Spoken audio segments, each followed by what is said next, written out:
one foot, next foot, walk up.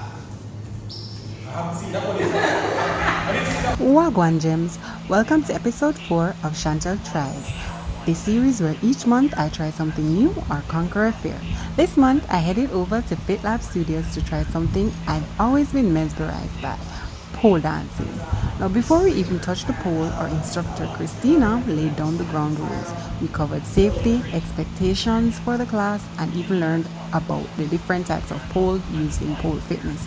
She was very informative and clearly knew her stuff. She was all business, but unintentionally funny at times. After briefing, we moved into warm up. At that point, I was still pretty confident. You're doing it 8 more times in total. Every time you back to touch the ground, that counts as 1, even if it's a little bit of space. The effort counts. Trembling, very welcome. Feel the difference?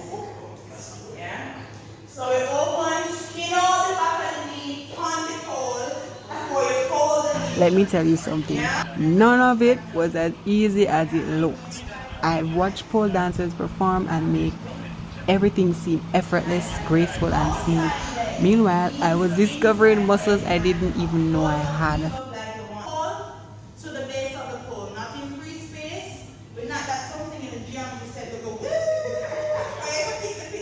Lean forward, so don't have your head back and your chest up. Right? You're leaning forward, don't throw back the head. You're wrapping your wrists. We're just hoping that when we go to use it, shave the cloth in our face. Yes? Yes! Alright, step down, walk off. Step back, leg, one foot, next foot, walk up. People always talk about pole dancing requiring core strength, and that's absolutely true. But I felt like almost every part of my body was being tested. My arms were working overtime, my calves were burning, and there were moments when certain parts of my body were shaking from the effort.